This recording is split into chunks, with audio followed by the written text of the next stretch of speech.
What is the ideal form of government?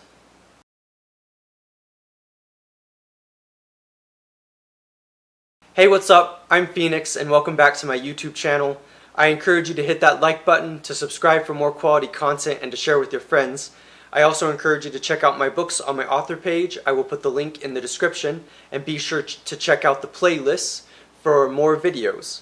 Today I'm very excited because I'm going to talk about Cicero as part of my ongoing Philosopher Series. I definitely encourage you to check out that playlist. I've talked about a range of philosophers ranging from the pre-Socratics to Plato and Aristotle to the Stoics and the Epicureans as well, and many others. So I definitely hope that you will check that out. Without further ado, let's dive right in. Now, I opened up with the question, what is the ideal form of government?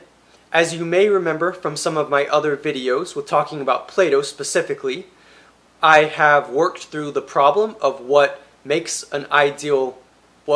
government ideal, and what are the best forms of government. Plato is a huge example of this, specifically in the Republic, because he talks a lot about different theories of government and which theory works the best. And often there are representations and discussions and dialogues. And I was very lucky because I was able to read The Republic by Cicero, who was a Roman philosopher, and I read his book, The Republic. Yes, it was definitely modeled on and inspired by Plato's Republic, and again, as I started off the beginning of this episode with, it does ask the question, what is the ideal form of government? And this is definitely a very interesting question to ask. Now, the dialogue is definitely similar to Plato's Republic. This dialogue is a little bit choppy and fragmented because much of the content, from what I can tell, was lost, and so they weren't able to have the entire book on display to be able to read. However, even with that being the case, it is definitely clear that the book is still coherent in its own way, and it definitely goes into different arguments about government and about the best form of government. And it's very interesting how this is very similar to what Plato did with the Republic. But I do want to say that there are definitely differences. Indeed, through time, philosophies tend to change, people evolve, societies and groups and government evolves, and so it is definitely interesting to think about Cicero in the context of the Roman Republic instead of the Greek, instead of ancient Greece, and their government there. As I said, it's a dialogue, and it definitely engages with a lot of different arguments. Two arguments that stand out the most are arguments that deal with the different types of government, and so that includes the aristocracy, the democracy, and the monarchy, and I hope to talk about those in a little bit more detail. The other argument that was made is that justice is fabricated. And so the thing that's really interesting about this form of using dialogue to be able to convey different ideas in politics, in theory, in philosophy, in moral philosophy, is that it allows us to get different perspectives and different angles. So you could very much argue that justice is fabricated. You could also argue that it is not fabricated, as an example. And this creates an interesting tension, or dialectic as you could call it, where you have differing opinions and differing perspectives. Also, there are benefits from having monarchies, as well as having democracies, as well as having aristocracies. And this is one of the elements that I really enjoyed about Cicero's Republic, was the way in which it harkened back to Plato's Republic, while also presenting new arguments. Definitely at this point in time, society had evolved, and so there were a lot of different perspectives on how these things all came together. And I find that very interesting that you have these interlocutors discussing with each other on these various themes. Now, one of the things that the Republic identifies as extremely important is moral philosophy.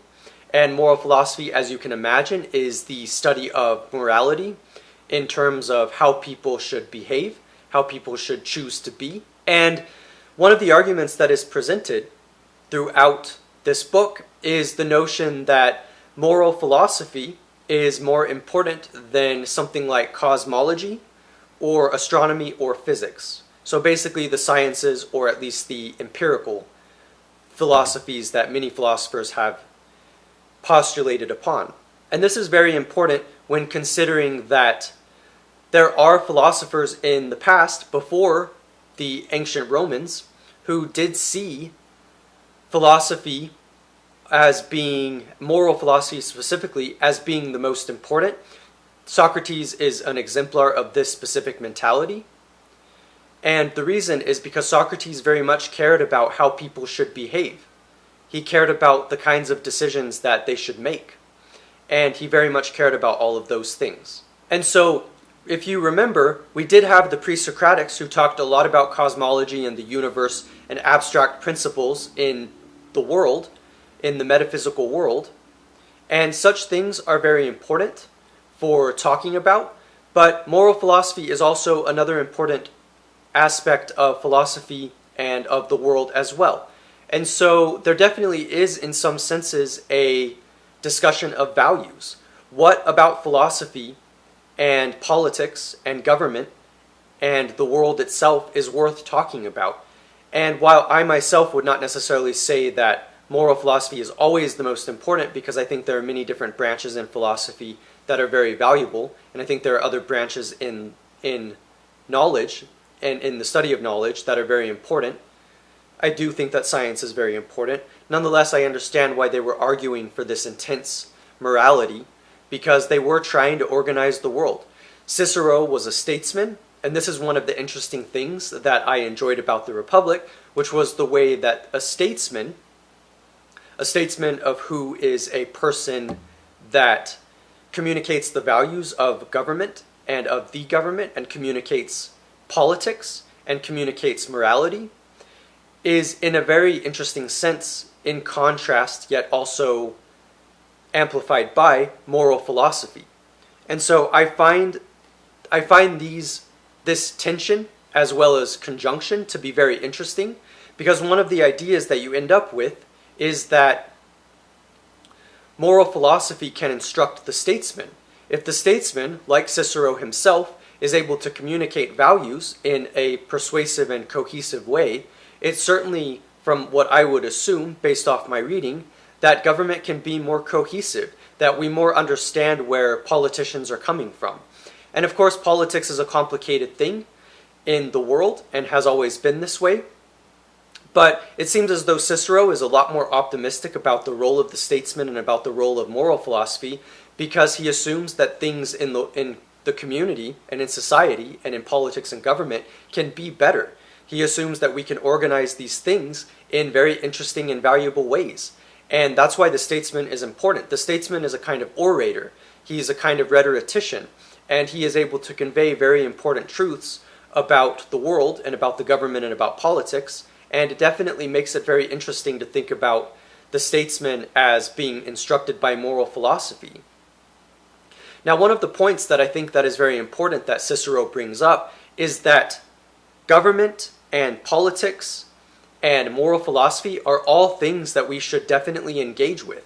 We definitely want to postulate our values. We definitely want to understand what is important for keeping a society together. And I find it very interesting that in the history of thought, up to this point and in general, that basically moral philosophy is important, and that talking about these things is very important, and that it can lead to a much more cohesive society by talking about the different values that people may have. What's very interesting is that even if Cicero may have his mind made up on what good government should be and what politics is, he still nonetheless has these different characters in this dialogue bring up different points. And that to me is very interesting when thinking about what that means to have a multiplicity of views, to be able to compete with each other but also refine each other and strengthen each other's viewpoints. And a lot of it is very much based and rooted on discussion and conversation. That is the whole point of the dialogue, as you can imagine.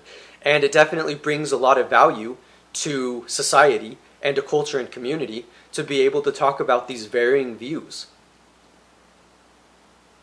Now, as an example of one of the things that is discussed in Cicero's Republic is the notion of democracy versus monarchy versus aristocracy. So just to be clear on the terms that I'm using, a monarchy definitely means one leader, one ruler, so often kings. That is, a king would be in charge of a monarchy, while a democracy includes the majority of the public as being able to articulate what is important and to decide what direction they want society to go. So it is basically majority rule.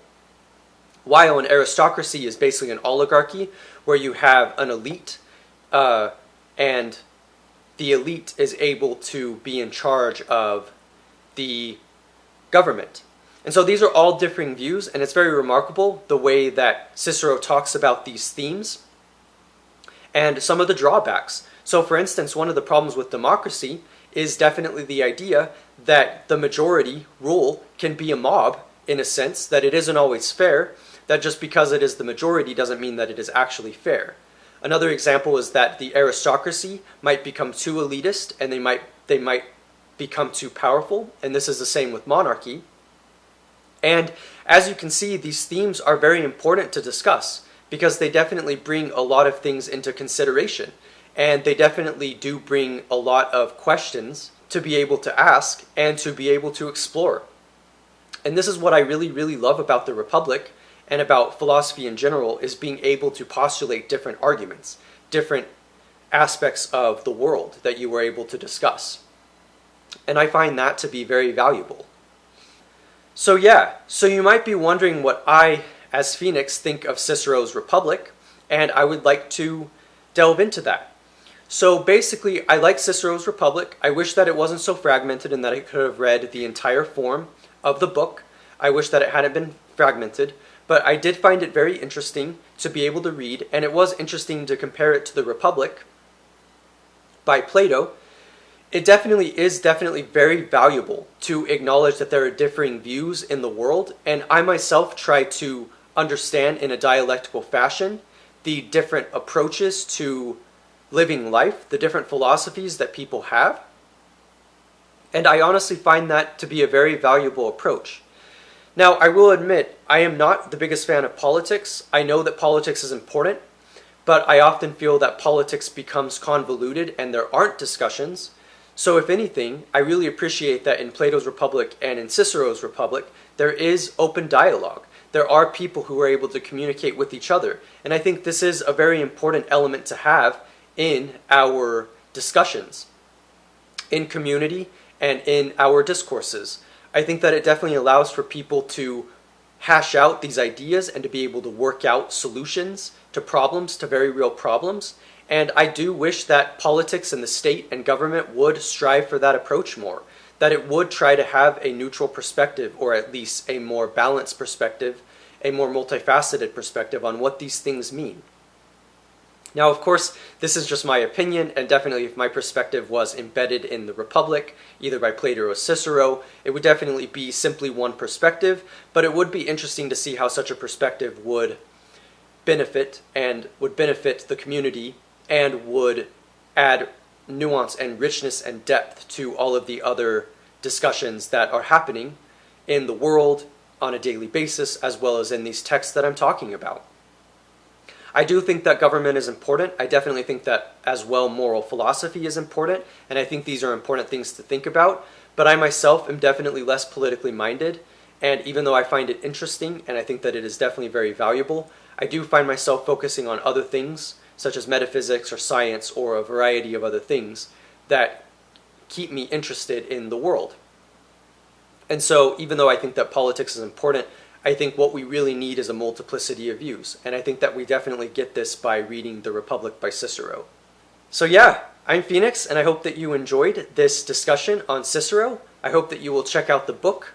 Again, this is my edition, which features The Republic as well as The Laws, which is another book that Cicero wrote, and it was published by Oxford World Classics. So I definitely encourage you to check it out. I'm sure you could also find this book online. You could probably find it at Project Gutenberg. So I definitely encourage you to check it out. I'm Phoenix. Thank you for watching. Be sure to check out my other videos, and I will see you next time. Thank you for watching.